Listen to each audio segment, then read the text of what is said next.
Olá, meus caros, boa tarde, bom dia, boa noite, não sei a hora que vocês estão assistindo essa aula. Conforme dito na nossa última aula, essa é uma aula de reposição, mas ela vai ser levada no mesmo esquema das outras, tá bom? A gente vai ter uma explicação e depois eu vou deixar uma atividade para vocês. Conforme venho dizendo, essa aula ela foi pensada para que vocês tenham acesso ao conteúdo, tenham acesso às matérias que seriam então trabalhadas e conforme o esquema eu não autorizo, novamente que eu não autorizo a divulgação ou a utilização dessa aula para outros fins que não seja o estudo de vocês. Na nossa última aula, a gente parou quando falávamos então de um fracasso desse sistema de capitanias hereditárias no Brasil, do fato desse sistema não ter conseguido satisfazer as intenções do governo português de controlar, explorar e povoar as terras do Brasil. E em função disso, o governo toma atitudes para poder substituir esse sistema de capitanias hereditárias, ou sistema de controle de terras do Brasil, que antes era feito pelas capitanias hereditárias, por um novo modelo de governo, que na história a gente chama de governo geral. Então, em 1548, o governo português resolve criar um governo geral para poder centralizar as decisões que seriam tomadas dentro do Brasil e suprir a falta de controle, sobretudo a falta de controle que foi resultado desse processo de capitanias hereditárias, da adoção desse sistema de capitanias hereditárias, que se mostrou ineficiente nesse primeiro momento.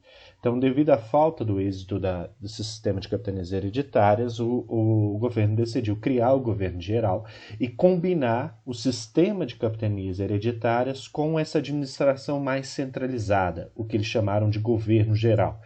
Um governante que iria centralizar as decisões tomadas dentro do Brasil e iria tomar medidas no sentido de garantir a proteção, a exploração e o povoamento desse território. Embora esse governo geral tenha sido instaurado no Brasil em 1548, a gente não pode esquecer que o sistema de capitanias hereditárias ele continuou a existir e perdurou até o século XVIII. Por isso que a gente fala da combinação de dois sistemas de governo, da combinação de dois sistemas de exploração do Brasil, porque eles vão caminhar paralelamente. O objetivo do governo geral é centralizar as decisões, é centralizar as normas administrativas ou administração desse território e tomar medidas mais eficazes no sentido de exploração e povoamento desse território, correto? Por que do governo geral? Por que se instala esse governo geral? Primeiramente porque houve, conforme a gente já falou, o fracasso dessas capitanias hereditárias. Associado a esse processo, começou-se a perceber um crescimento de incursões estrangeiras rumo ao Brasil. Então havia a ameaça de que outras nações europeias poderiam invadir e tomar esse território do Brasil de Portugal, esse território brasileiro de Portugal. Houve, além disso, além dessas ameaças externas, houve também um aumento das guerras entre portugueses e nativos, entre os indígenas. Esses conflitos que se iniciaram desde 1500, eles se intensificaram, sobretudo quando há o início desse processo de colonização e esses portugueses começam esse processo de interiorização da colonização, aprisionamento e escravização desses índios. Há uma resistência muito grande dos nativos ao processo da escravização, há uma resistência muito grande dos nativos a essas invasões europeias nesse território que eles consideravam sendo como território deles, correto? Além disso, houve o sucesso da conquista espanhola na região do Peru, que a gente já falava na nossa última aula, e a descoberta pelos espanhóis de uma grande reserva de prata naquela região. Se houve a descoberta de prata na região do Peru, na região ali da Cordilheira dos Andes, seria possível que na parte portuguesa do continente americano houvesse também riquezas imediatas, ouro e prata, e por conta disso o governo português começa a se preocupar com o controle mais efetivo dessa região, correto? Mas a gente sabe que esse ouro não foi encontrado, embora houvesse essa preocupação do Estado português em garantir a posse do território para poder explorar uma possível riqueza mineral que existisse dentro desse território. Esse ouro não foi encontrado antes do início do século XVIII. Somente a partir de 1710 é que começam a ser encontradas as primeiras minas de ouro na região das Minas Gerais. Antes disso, o que a gente tem é incursões para dentro do território brasileiro, à procura desse ouro e a certeza de uma possibilidade da existência dessa riqueza mineral, uma vez que a Espanha estava tendo sucesso na exploração mineral nas suas colônias, correto?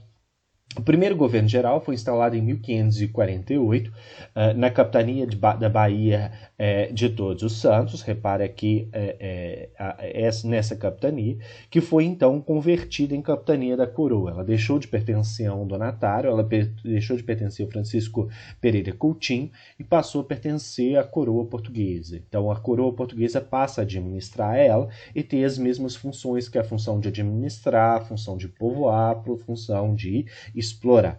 E a escolha da capitania da Baía de Todos os Santos foi justamente relacionada à topografia dessa capitania, a questão geográfica, a questão do relevo, que possibilitava a construção em acrópole, construção de prédios maiores para poder, de certa forma, fiscalizar e observar territórios mais longínquos. Além da questão da topografia ser favorável à construção dessas acrópolis, o ponto que mais vai despertar a atenção dos portugueses nesse primeiro momento é esse ponto que eu estou demonstrando para vocês aqui no mapa, correto? Aqui próximo ao que hoje seria Salvador. Aqui encontrava-se um porto, era possível se perceber a existência de um porto de águas mais profundas, o que possibilitava a chegada com maior facilidade de barcos para poder desembarcar ou para poder desembarcar riquezas ou para poder carregar riquezas e levar essas riquezas para dentro de Portugal. E além disso, a existência justamente dessa entrada aqui, dessa baía aqui na região da Baía de Todos os Santos, possibilitava você ter maior segurança. Você tem um porto de águas profundas que pode ser fiscalizado mais de perto, que garante mais segurança para a circulação desses barcos. De um lado você tem Itaparica, de outro Salvador, e no meio você tem essa baía para permitir a passagem desses barcos. E por meio dessa região, você poderia ter acesso facilmente a diversas outras regiões da colônia portuguesa na América. Então, era uma região que dava também a possibilidade de se acessar outras regiões, tanto pelo interior quanto pelo próprio Oceano Atlântico. Então, a escolha foi uma escolha estratégica que levou em consideração, sobretudo, as características geográficas dessa região aqui da Baía, da capitania da Baía de Todos os Santos. Os objetivos ao se instalar o governo geral era centralizar a administração das capitanias, ou seja, controlar um pouco mais de perto aquilo que estava acontecendo dentro dessas colônias e centralizar o processo decisório na Baía de Todos os Santos ali, justamente nesse governo geral, garantir a proteção desse território. Considerava-se que o sistema de capitanias hereditárias estava sendo ineficaz para poder garantir a proteção do território contra ameaças indígenas e contra ameaças externas também, ameaças de outras nações europeias. Garantir a exploração do território e garantir o povoamento do território. Então o governo geral, em suma, tinha as mesmas funções que esses capitães donatários, mas seria agora uma função exercida por funcionários do Estado português e não mais por entes privados. Observação importante: os capitães donatários continuaram a existir, eles não deixaram de existir, eles permaneceram. As capitanias continuaram existindo conforme o que a gente diz. Os sesmeiros, aqueles que recebiam parte dessas terras, dessas capitanias e que exploravam, também continuaram existindo. O que vai acontecer é que esses capitães donatários, esses sesmeiros, foram incorporados a uma rede administrativa muito mais complexa. Ao invés desses capitães donatários estarem submetidos diretamente à coroa portuguesa que estava em Portugal, eles passaram a estar submetidos ao governo geral. E esse governo geral, então, centraliza as decisões e está submetido, e ele, por sua vez, está submetido à monarquia portuguesa. Então, se complexifica um pouco mais essa rede administrativa com o objetivo de garantir a proteção, a exploração e o povoamento do território brasileiro. O primeiro governador-geral que a gente tem registro é o Tomé de Souza. Ele foi escolhido justamente por uma vasta experiência que tinha no mundo ultramar, no mundo do além-mar, na experiência ultramarina. Ele foi um funcionário do Estado português durante muitos anos na região das Índias, era um comerciante, um navegador experiente, e justamente por ter adquirido essa experiência na Índia é que foi escolhido como primeiro governador-geral da colônia portuguesa no continente americano. E foi ele o responsável por escolher a cidade de Salvador para ser sede do seu governo e funda então a primeira grande capital do Brasil, que é a cidade de Salvador. E logo depois de ter fundado a capitania da Baía de Todos os Santos, controlado ela como funcionário do Estado e fundado a cidade de Salvador, ele dá início ao impulsionamento das lavouras de canavieiras no Nordeste brasileiro. Aquela primeira experiência que não foi tão feliz assim do Martim Afonso Souza que a gente falou na nossa última aula em São Paulo, na capitania de São Vicente, que hoje é São Paulo, passa a ser uma experiência exitosa nas mãos do Tomé de Souza. Tomé de Souza incentiva a implantação dessas lavouras canavieiras na região da Bahia, na capitania de Pernambuco, e essas lavouras acabam dando muito certo, a exploração da cana-de-açúcar acaba dando muito certo naquela região. E a cana-de-açúcar produzida no Brasil, ela abasteceu um mercado muito lucrativo dentro da Europa. Da cana-de-açúcar se fazia, sobretudo, o açúcar. Um açúcar que não era o açúcar que nós conhecemos hoje, mas era um açúcar muito mais próximo ao açúcar mascavo. Era basicamente uma rapadura moída, que era muito valorizada no mercado europeu, uma vez que os europeus estavam acostumados com açúcar feito da beterraba, um açúcar que não era tão doce, um açúcar meio salobro. Então, esse açúcar da cana-de-açúcar ele era muito valorizado no mercado europeu, no mercado até mesmo no mercado norte-americano a partir do século XVII, XVIII, há algumas incursões de navegadores que levam essas mercadorias para dentro da América do Norte. Mas, sobretudo, no mercado europeu, ele encontra muita aceitação nesse mercado e vai ser, então, a principal especiaria explorada nessa região nordeste do Brasil. O Tomé de Souza foi responsável por instituir essas lavouras canavieiras e instituir um processo produtivo que passou a se tornar cada vez mais dependente do tráfico de escravos da África para o Brasil. E aqui está um ponto importante. Por que utilizar-se escravos africanos no Brasil e não escravos indígenas? Porque o tráfico de escravos dava muito lucro, ele era muito lucrativo.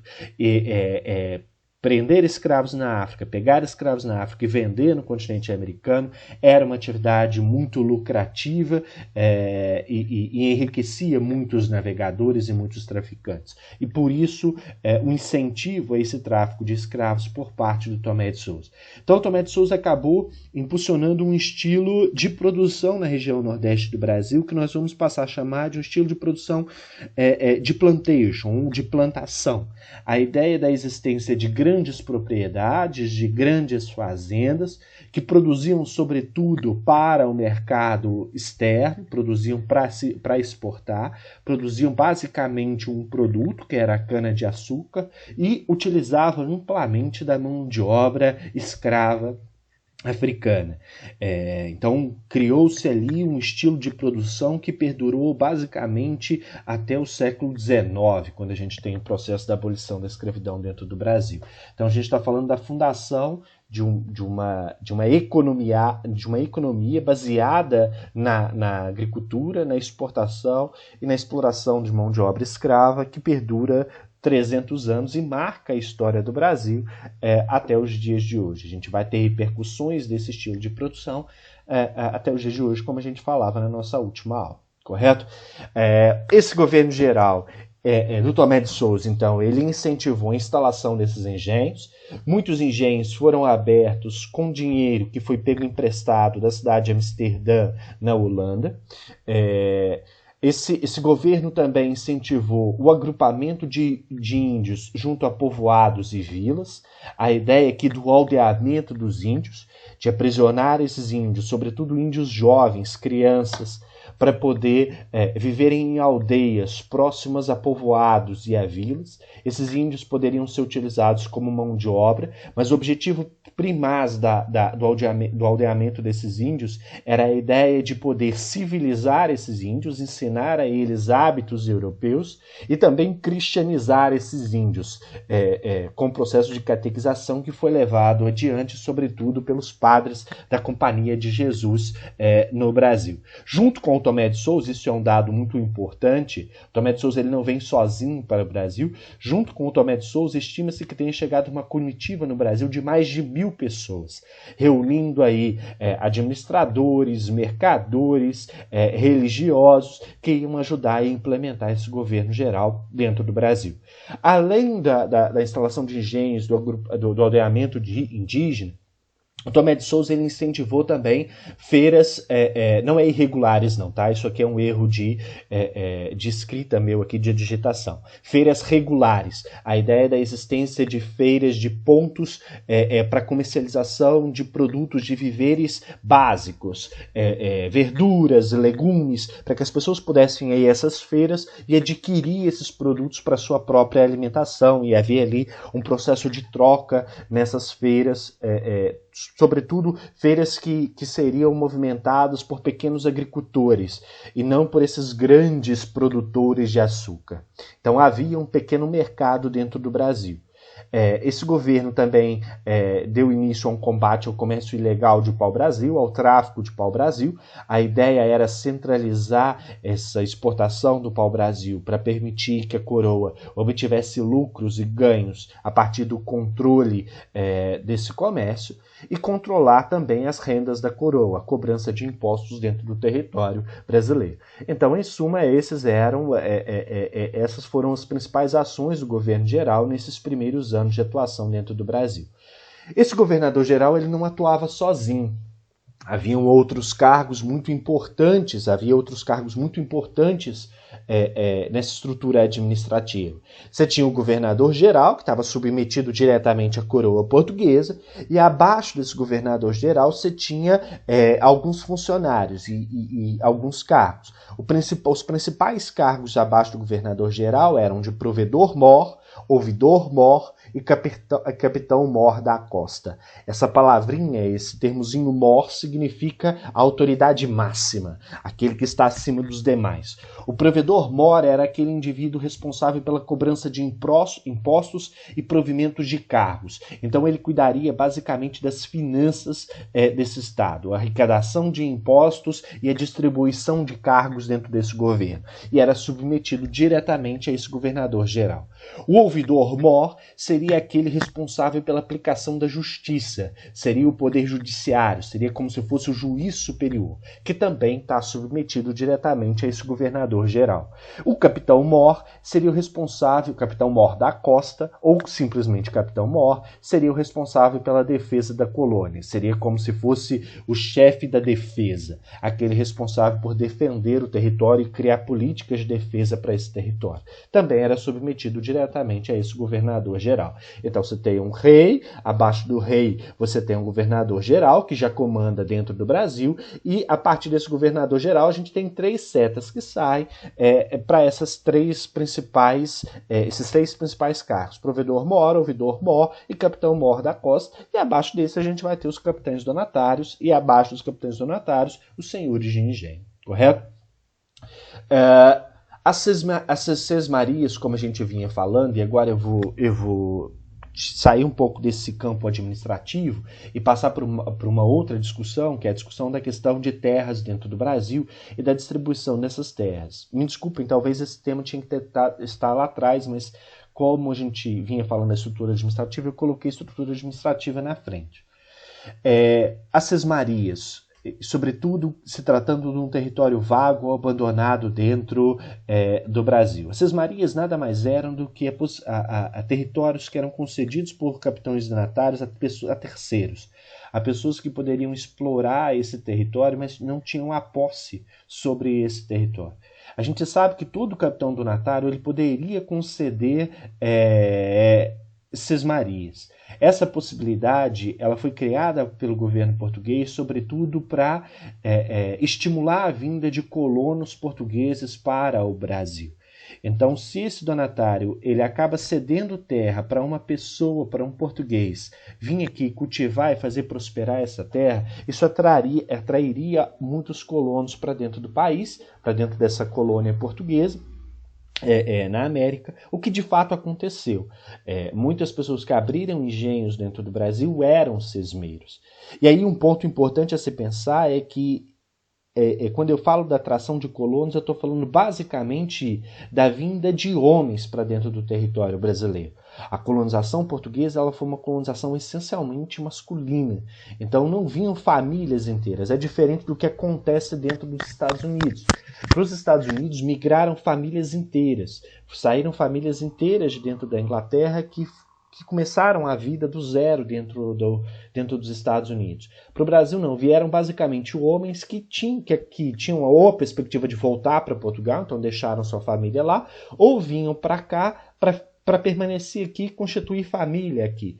Então, um dos elementos que faltavam para a constituição dessa família era o elemento feminino.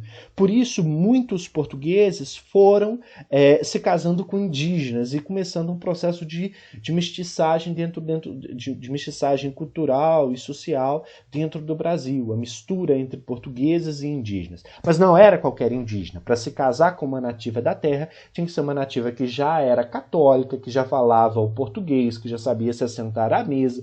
Então era aquela que já tinha passado por um processo de civilização. Vinham mulheres? Vinham, muito poucas. Quem era responsável por trazer mulheres para dentro do Brasil era basicamente a Igreja Católica. Pegava-se as crianças, as meninas órfãs que estavam dentro de conventos ou dentro de instituições de caridade na Europa, trazia-se para o Brasil meninas de 14, 15 anos e leiloavam essas mulheres dentro do Brasil para esses colonos que estavam aqui que não tinham mulheres. Mas era um processo que trazia poucas mulheres, então essas meninas eram disputadas à tapa por esses colonos e não tinha para todos eles. Então muitos tinham que constituir família com os nativos, com as mulheres que aqui estavam, com as indígenas já cristianizadas. Voltando à questão aqui dos sesmeiros, aquele indivíduo que recebia essa terra, então, nesse capitão donatário, ele tinha a obrigação de cultivar a terra, demarcá-la e protegê-la. Então é quase que, como eu disse, uma terceirização do serviço do donatário. E com isso garantia-se a defesa do território e o estímulo ao comércio português, sem que a coroa gastasse dinheiro. Então foi uma forma encontrada para garantir o povoamento e a exploração do território brasileiro sem gastos maiores para o governo português, correto? Desculpa, eu vou voltar aqui. Havia uma dificuldade muito grande por parte do governo, e por parte não só do governo português, do donatário, como do governo geral como um todo, em fiscalizar essas sesmarias, fiscalizar a atividade desses sesmeiros. Por quê? Porque o território do Brasil era muito gigantesco, era 1000 vezes maior que o território de Portugal. Isso aqui era mato fechado, não tinha rede de circulação de pessoas, então ficava muito difícil de você circular. A circulação se dava basicamente por barcos, muito no litoral, algumas vezes nos rios, justamente por ser os sertões brasileiros de muito difícil acesso. Então, era muito difícil para o governo português e para os donatários fiscalizar a atuação desses sesmeiros. Se eles estavam garantindo, de fato, a exploração, o povoamento e território desse e a defesa desse território. Por conta dessa dificuldade de administração e fiscalização, muitos sesmeiros começaram a se apossar de terras que não lhes pertencia. Terras que pertenciam ao donatário, mas que não foi dada para ser utilizada para ele, terras que pertenciam a outro donatário, terras que pertenciam ao Estado português. E surge, então, aqui no Brasil, muito entre esses sesmeiros, homens potentados, homens que tinham já posses, surge a figura do posseiro. Então, o posseiro não é o mesmo conceito de posseiro que a gente tem nos dias de hoje.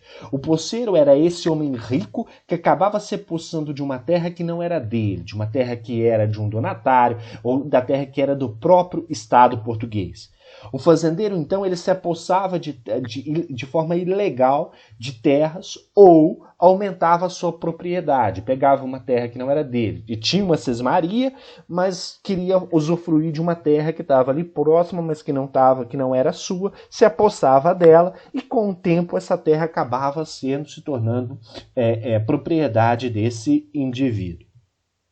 Esses sesmeiros eles permaneceram na história do Brasil até 1822. O sistema de sesmaria ele só foi abolido com a independência do Brasil.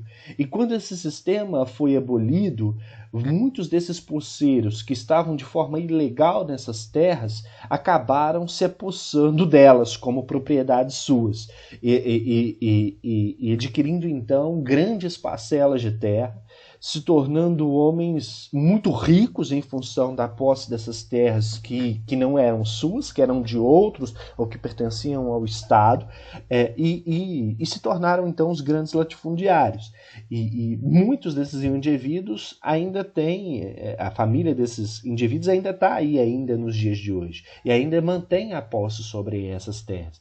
Então a figura do posseiro ela surge como nesses homens bons, nesses homens bons, logicamente entre aspas, esse homem rico, católico, de família tradicional portuguesa, que se apossa de uma terra que não é sua e acaba tendo aí, concentrando nas suas mãos grandes parcelas de terra. Bom, pela aula de agora é isso. Na nossa próxima aula a gente vai falar um pouquinho sobre a economia e sobre a sociedade nesse Brasil colônia, e a gente vai entrar basicamente para poder analisar os grandes engenhos, as grandes famílias, as grandes fazendas que se formam nessa região. Conforme todas as nossas aulas, eu peço agora que vocês se dirijam à pasta de avaliação, onde há uma atividade sobre a aula de hoje para ser respondida. Como essa é uma aula de reposição, e eu estou considerando uma aula de reposição assíncrona, ou seja, gravada, eu não estou nesse momento disponível para tirar dúvidas na sala do Google Meet. Aqueles que tenham dúvidas, ou as coloquem no fórum de dúvidas, ou então anotem essas dúvidas e na próxima aula, quando estivermos ao vivo lá no Google Meet, eu tiro essas dúvidas, a gente vai sanar essas dúvidas, tá bom? Obrigado pela atenção de vocês, uma boa atividade e até a próxima aula.